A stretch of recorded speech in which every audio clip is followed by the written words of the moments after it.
L'opération d'enrôlement sur la liste électorale a démarré ce matin. Par cette opération, la CEI donne l'opportunité aux personnes qui n'ont jamais pris part à une élection en Côte d'Ivoire de se faire enrôler sur la liste électorale. Les jeunes âgés d'au moins 16 ans sont aussi appelés à se faire enrôler et les citoyens désirant apporter des modifications sur leurs données personnelles sur la liste électorale. Au dernier recensement, la liste électorale comportait 6 600 000 personnes pour une population électorale de 10 500 000 personnes en âge de voter.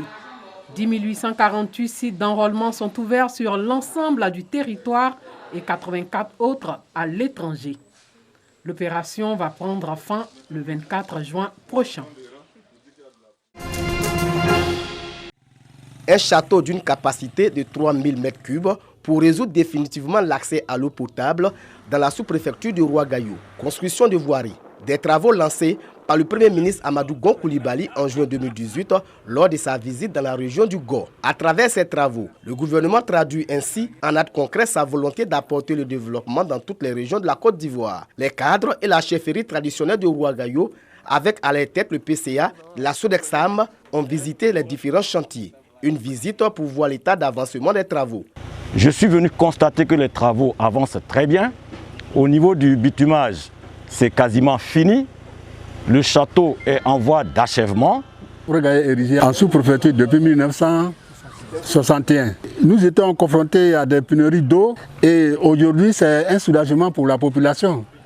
La population de Ouagayougou est très reconnaissante envers le Premier ministre Gon Coulibaly, le président de la République. Le PCA de la Sodexam, Abel Dioré, par ailleurs député de Ouagayougou Bayouta, a traduit la reconnaissance des populations au président de la République Alassane Ouattara.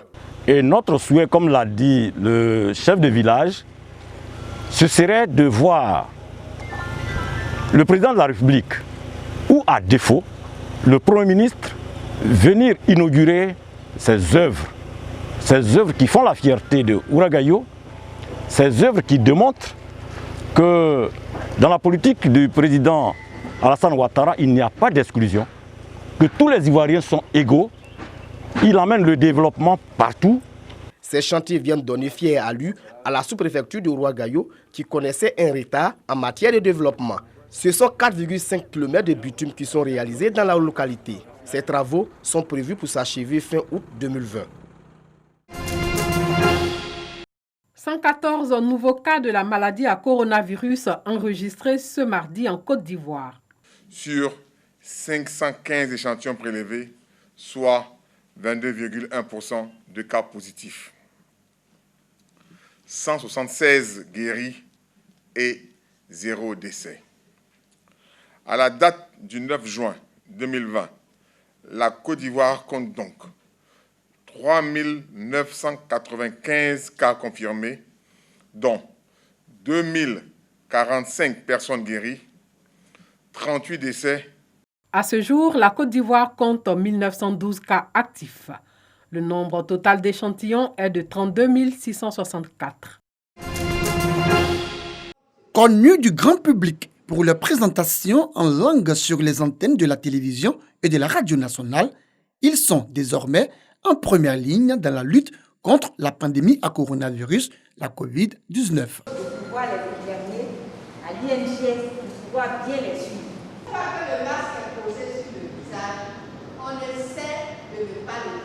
Formés entre autres à la reconnaissance des symptômes de la maladie et au lavage des mains, leur défi est d'apporter la bonne information dans la communauté pour briser la chaîne de contamination. Et une fois dans ma communauté, je leur dirais de se laver régulièrement les mains, de ne pas sortir sans leur cache-nez et de respecter la distanciation et aussi les mesures barrières. L'implication de ces 69 speakers en langue locale dans la lutte contre la pandémie à coronavirus est un programme de l'INHP, Institut national d'hygiène publique. Cette formation se situe dans le cadre des activités de sensibilisation.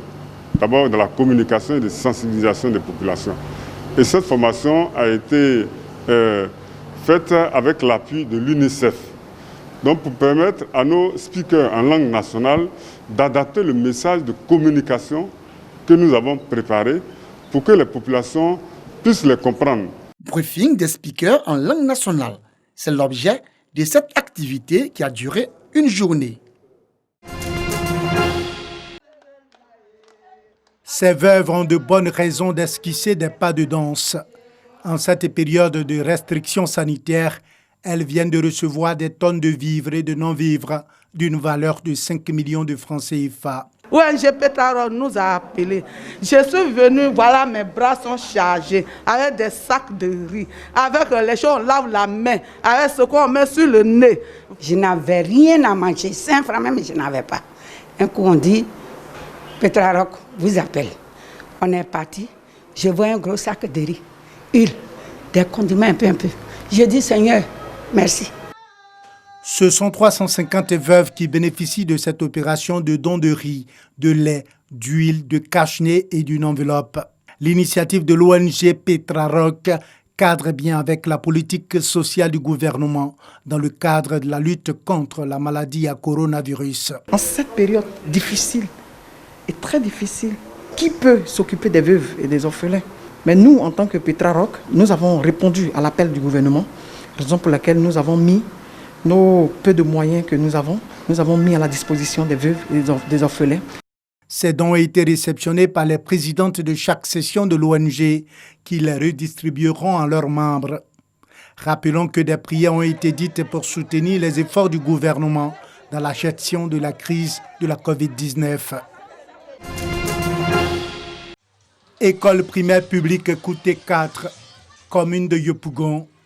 En pleine crise sanitaire, l'absence de dispositif de lavage des mains à l'entrée de cet établissement et devant les salles de classe est notable, même si chaque élève a son cache-nez.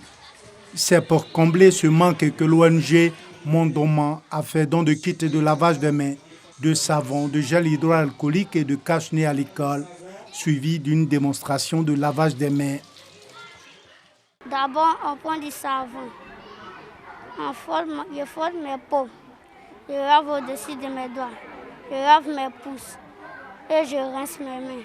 Nous nous sommes dit que les enfants sont plus vulnérables que quiconque. C'est la raison pour laquelle nous avons d'abord commencé par les enfants. Et avec le temps, nous allons nous étendre vers les marchés et les adultes. Nous avons voulu, nous aussi, à notre manière, participer à cet élan de solidarité tant prôné par notre gouvernement. Un don que les responsables de l'établissement qualifient de salvateur. Nous allons les disposer devant les classes et puis chaque enfant, avant de rentrer en classe, va faire son lavage de mains et puis nettoyer les mains. Donc je pense que nous allons faire bien usage de ça et cela va nous permettre d'aller jusqu'à la fin de l'année scolaire. Le ministère nous a donné près de 50 000 masques pour tous les élèves. Ce que nous recevons aujourd'hui vient en renfort au matériel anciennement acquis. Je suis très heureux. L'ONG Mondoman œuvre en faveur des personnes vulnérables. Le chef de l'État burundais sort de la scène avant d'avoir remis le pouvoir à son successeur, le général Évariste Ndayishimiye, élu le 24 mai dernier. La disparition de Pierre Nkurunziza ne devrait donc pas laisser de vide institutionnel, mais plusieurs interrogations demeurent. Officiellement, Pierre Nkurunziza devrait remettre le fauteuil présidentiel à son successeur le 20 août prochain, à la fin de son 3e mandat. Nkurunziza devait devenir le guide suprême du patriotisme. Sa disparition soudaine bouscule cette donne. Selon le communiqué du gouvernement, Pierre Nkurunziza était en mesure de parler dimanche avec ceux qui l'entouraient.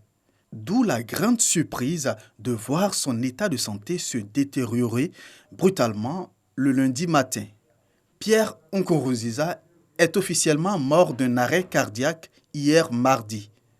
La disparition de l'ancien président ne devrait pas être sans effet sur le plan institutionnel. Une disparition qui intervient à l'aube d'une transition importante pour le Burundi. Selon la nouvelle constitution de 2018, c'est le président de l'Assemblée nationale, Pascal Nyabenda, qui doit assurer l'intérim du président en cas de vacance de poste définitive.